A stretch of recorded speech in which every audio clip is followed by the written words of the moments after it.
जय श्री श्याम भक्तों। आज शनिवार के दिन हम शनि भगवान की कथा सुनेंगे और शनिवार के व्रत की विधि भी जानेंगे। इससे पहले हम भगवान का कुछ नाम ले लेते हैं। बोलिए शनिदेव भगवान की जय। श्री कृष्ण गोविंद हरि मुरारी, हे नाथ नारायण वासुदेवा।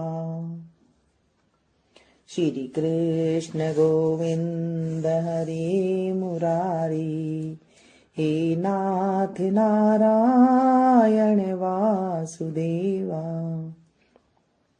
इस दिन शनि की पूजा होती है। काला तिल, काले वस्त्र, तेल, उड़द शनि को बहुत प्रिय होते हैं, इसलिए इनके द्वारा शनि की पूजा करनी चाहिए। शनि की दशा को दूर करने के लिए यह व्रत भी किया जाता है। शनि का स्तोत्र का पाठ भी विशेष लाभदायक सिद्ध होता है। वैसे आप व्रत कर सके तो अच्छी बात है, नहीं कर सके तो कथा कहानी कह लेने से भी जो है शनि देव जी का प्रकोप कम हो जाता है। शनिवार की व्रत कथा अब हम सुनेंगे।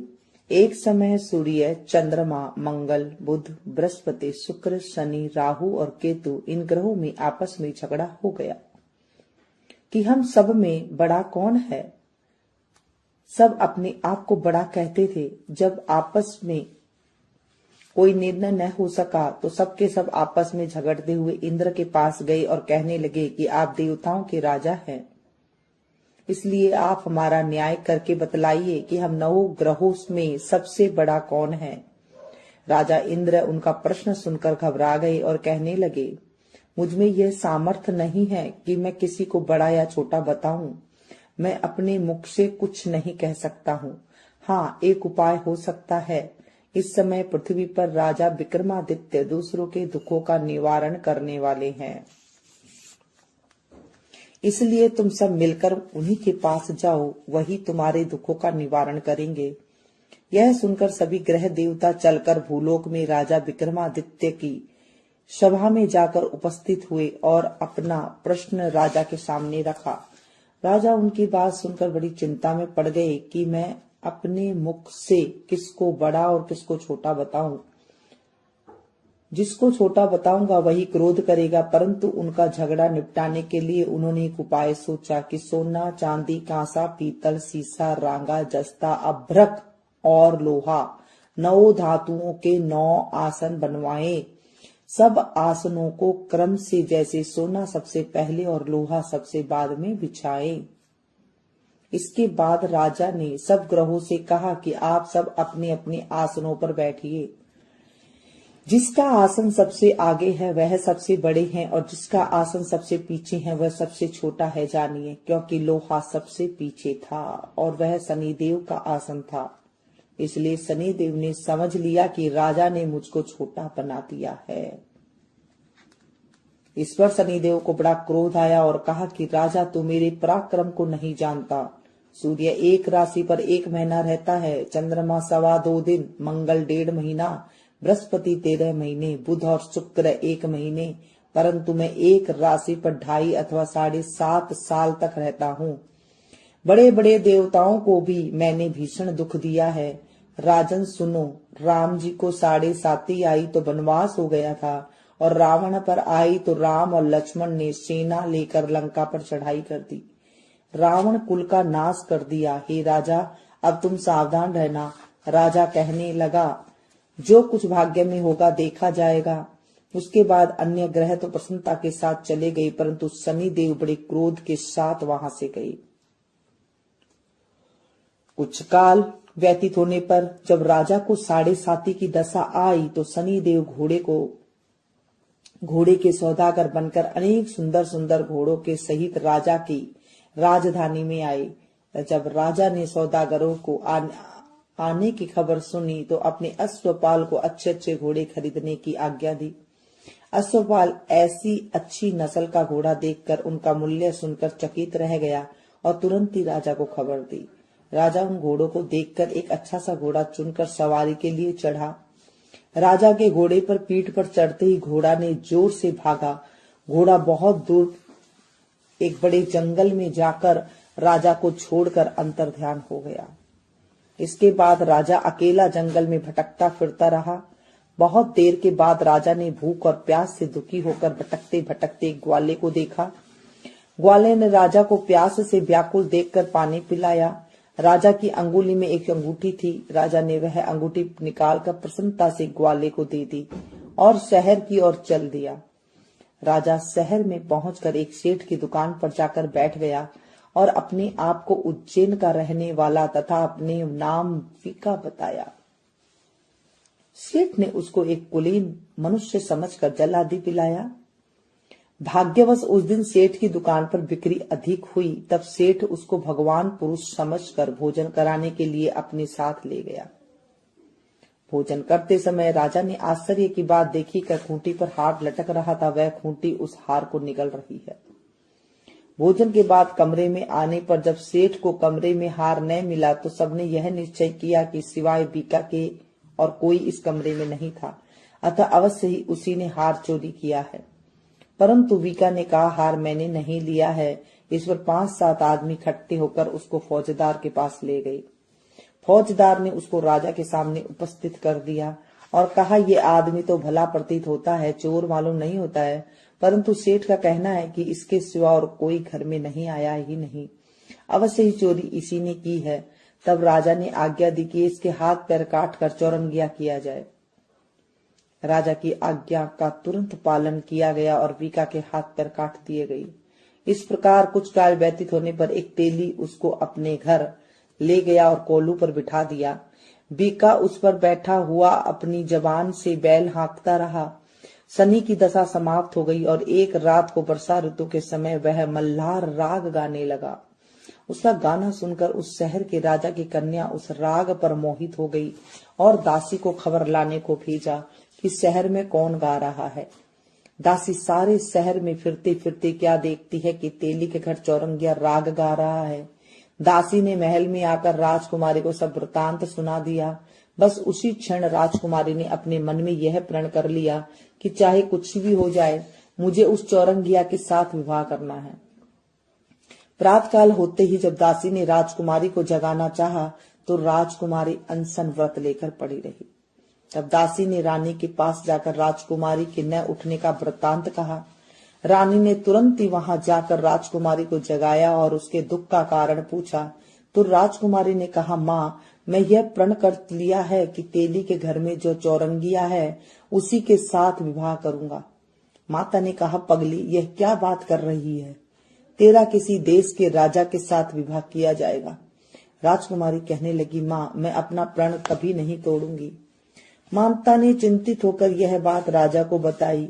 तब राजा ने भी आकर समझाया, मैं बड़ी देश देशांतर में अपने दूत भेजकर सुयोग्य रूपवान एवं बड़े से बड़े गुणी राजकुमार के साथ तुम्हारा विवाह करूंगा। ऐसी बात तुमको कभी नहीं सोचनी चाहिए। राजकुमारी बोली, पिताजी, मैं अपने प्राण त्याग दूंगी, परंतु किसी दूसरे से विवाह नहीं करूंगी।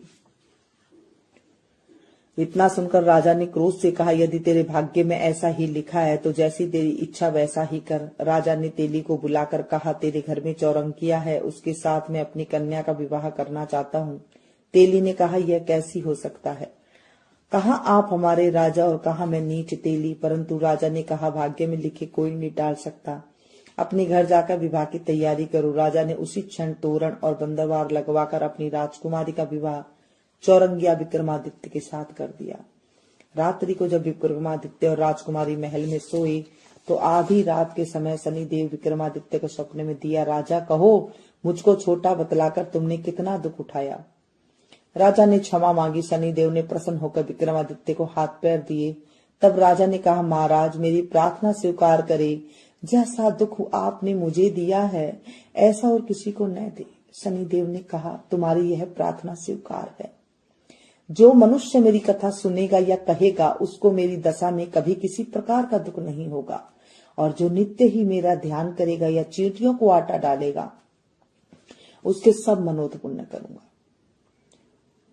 कथा कहानी कह ले या फिर कुत्ते को चुपड़ करके रोटी, तेल से चुपड़ करके रोटी दे दे।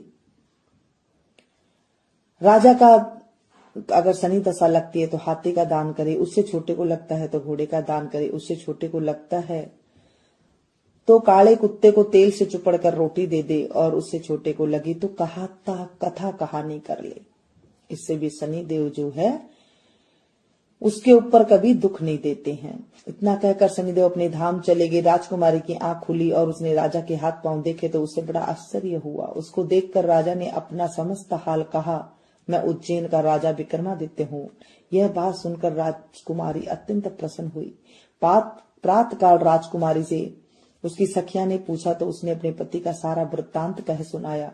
तब सबने प्रसन्नता प्रकट की और कहा कि ईश्वर ने आपकी मनोकामना पूर्ण कर दी। जब उस सेठ ने यह सुना तो विक्रमादित्य के पास आया और राजा विक्रमादित्य के पैरों में गिरकर क्षमा मांगने लगा। आप पर मैंने झूठी चोरी का इल्जाम लगाया है, अतः आप मुझको जो चाहे दंड दे। राजा ने कहा, मुझ पर शनिदेव का कोप था, इसी कारण यह सब दुख मुझको प्राप्त हुआ है। इसमें तुम्हारा कोई दोष नहीं है। तुम अपने घर जाकर अपना कार्य करो। सेठ बोला, मुझे तभी शांति मिलेगी जब आप मेरे घर चलकर प्रीतिपूर्वक भोजन करेंगे। राजा ने कहा, जैसी आपकी मर्जी हो वैसे ही करे। सेठ ने अपने घर जाकर अनेक प्रकार के सुंदर भोजन बनवाए और राजा विक्रमादित्य को प्रतिभोज दिया। जिस समय वह भोजन कर रहे थे, एक अत्यंत आश्चर्य की बात सबको दिखाई दी। जो खूंटी पर पहले हार निकल गई थी, अब वह हार उगल रही है। जब भोजन समाप्त हो गया तो सेठ ने हाथ जोड़कर बहुत सारी मोहरे राजा को भेंट की और कहा, मेरे श्री कमरी नाम की एक कन्या है, उसका परिग्रहण आप करें। इसके बाद सेठ ने अपनी कन्या का विवाह राजा के साथ कर दिया और बहुत सा धन दहेज देकर आदि दिया। इस प्रकार कुछ दिन वहां निवास करने के बाद विक्रमादित्य ने शहर के राजा से कहा, अब मेरी इच्छा उज्जैन जाने की है। फिर कुछ दिन बाद विदा लेकर राजकुमारी मनभावनी, शेठ की कन्या श्री कंवरी तथा अनेक दास दासियां रथ और पालकियों से इस विक्रमादित्य उज्जैन की तरफ चले। जब शहर के निकट पहुंचे और पूर्ववासियों ने राजा के आने का संवाद सुना तो समस्त उज्जैन की प्रजा अगवानी के लिए आई। तब बड़ी प्रसन्नता से राजा अपने महल में पधारे। सारे शहर में बहुत बड़ा महोत्सव मनाया गया और रात्रि को दीपमाला की गई। दूसरे दिन राजा ने शहर में यह घोषणा करवाई, शनि देवता सब ग्रहों में सर्वोपरि है। मैंने इनको छोटा बताया था, इसलिए मुझको यह दुख प्राप्त हुआ। इसी कारण सारे शहर में शनिदेव की पूजा और कथा होने लगी। राजा और प्रजा अनेक प्रकार के सुख भोगते रहे। जो कोई शनिदेव की इस कथा को पढ़ता है या सुनता है, उसके शनिदेव की कृपा से सब दुख दूर हो जाते हैं। शनिवार की कथा को व्रत के दिन अवश्य पढ़ना चाहिए। बोलिए शनिदेव महाराज की जय। शनिश्चर बाबा सूरज के अवतारी, शनिश्चर बाबा हम हैं तेरे पुजारी। शनिश्चर बाबा हम हैं तेरे प्राणी। शनिश्चर बाबा रखियो लाज हमारी। गंगा लागा जमुना लागा, लागा नदियां सारी। समंदर कैसा लागा, खारा तो कर दिया पानी। शनिश्चर बाबा सूरज के अवतारी। राम लागा लक्ष्मण लागा, लागा सीता नारी। रावण कह तो ऐसा लागा, लंका तो फूंक दे सारी। शनिश्चर बाबा सूरज के अवतारी। कौरव लागा पांडव लागा, लागा द्रौपदी नारी। दुर्योधन कैसा लागा, कुंभा तो फूका सारा। शनिश्चर बाबा सूरज के अवतारी। राजन लागा प्रजन लागा, लागा हरिश्चंद्र नारी। हरिश्चंद्र कैसा लागा, नीचे घरो भर पानी। शनिश्चर बाबा सूरज के अवतारी। धरती न लागा अंबर लागा, लागा 9 लाख तारे। चांद सूरज कैसा लागा, ग्रहण पड़ा अति भारी। शनिश्चर बाबा सूरज के अवतारी। जय जय रवि नंदन, जय दुख भंजन, जय जय शनि हरे। जय भुजचारी धारणकारी दुष्ट दलन। जय जय रविनंदन जय दुख भंजन जय जय शनि हरे।